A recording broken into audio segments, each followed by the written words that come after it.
Unexplainable.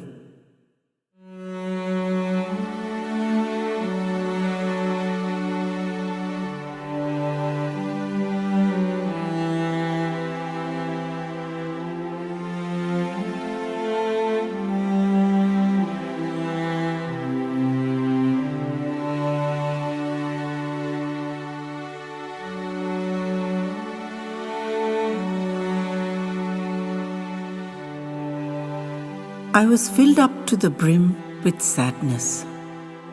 It tingled in my body, and my hands were actually trembling. My breath came in short gasps as I looked around, and everything was so familiar. How could that be? I'd never been here before. I stumbled in confusion, and my husband gave me a cautionary look, but it turned quickly to concern. "What's the matter, love? Why are you so pale?" He escorted me to a sofa. Someone ran up with a glass of water, and there was a minor hullabaloo. I was so embarrassed to be causing a fuss that I made a huge effort and pulled myself together. But I felt almost sick with agitation.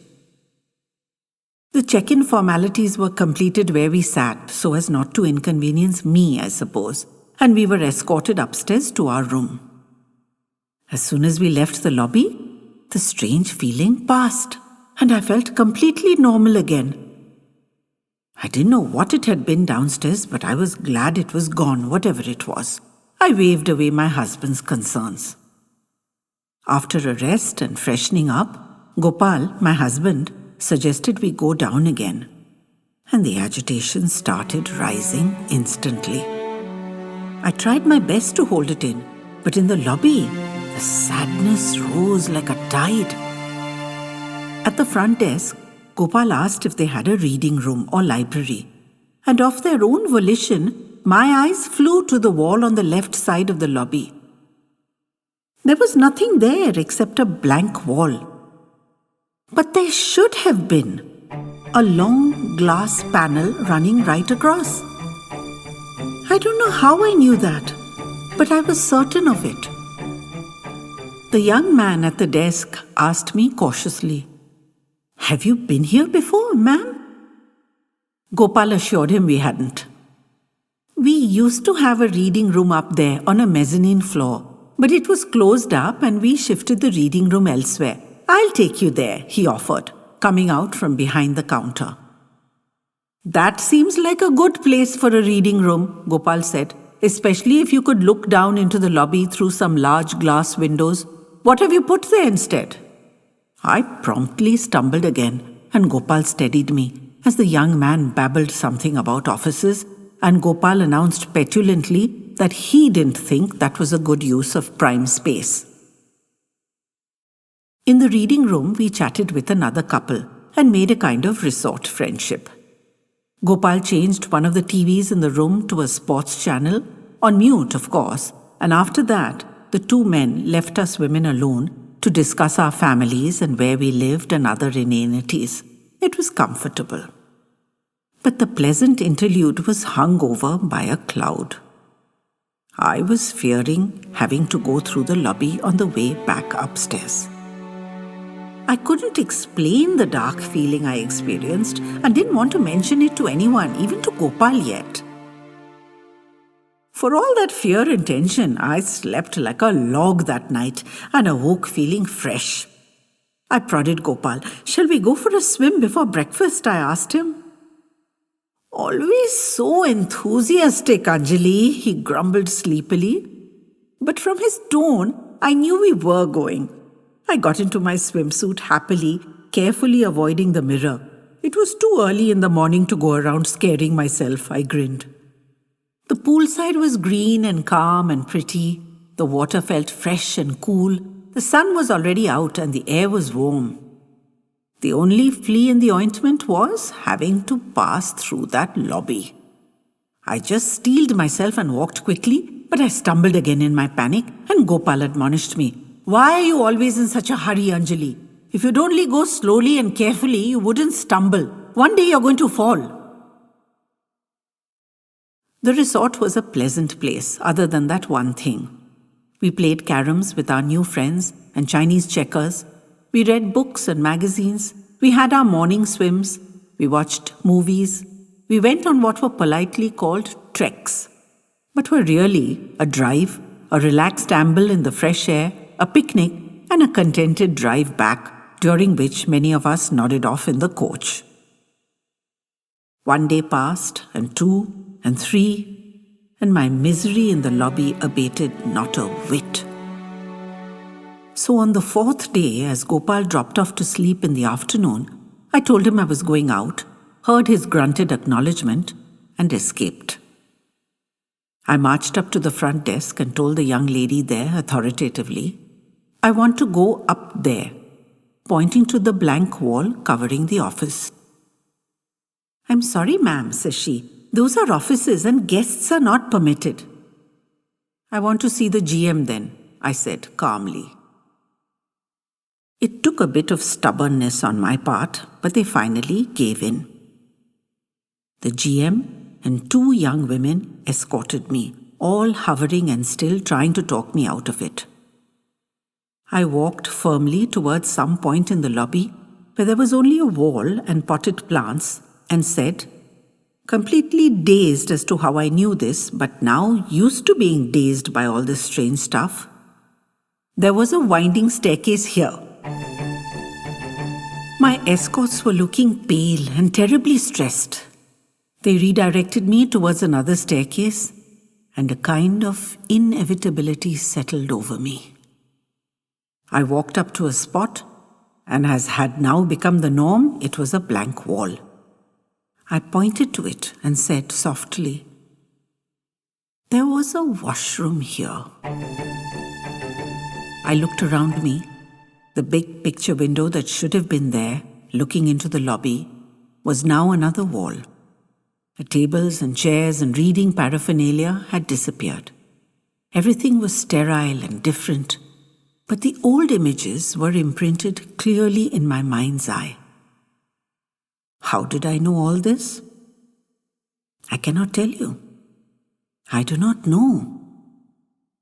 The GM was sweating profusely and looked like he was going to pass out.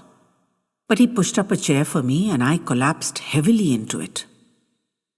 And it came over me like a wave. And after fighting and resisting it all these days, I just sat there and let it wash over me. I scurried into the washroom. It was dark and dingy and damp and depressing. The mirrors were brown and clouded. I looked for a light switch but couldn't find one. Water dripped everywhere, but the floor was oddly dry. I pushed open the creaking loo door and was exasperated to see the latch was broken. There was no hook to hang my handbag on either, and I had to push it back on my shoulder. To make matters worse, no matter how hard I tugged, my trousers refused to come off, and I was getting panicky. Finally, I just gave up and left the loo. I tried to wash my hands, but there was no water in the rusty taps. Feeling utterly infuriated, I pulled open the door.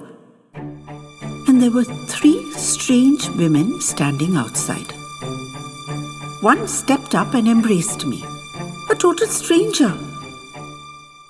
Yet, I felt an immeasurable comfort in her embrace, a great sadness and a deep compassion.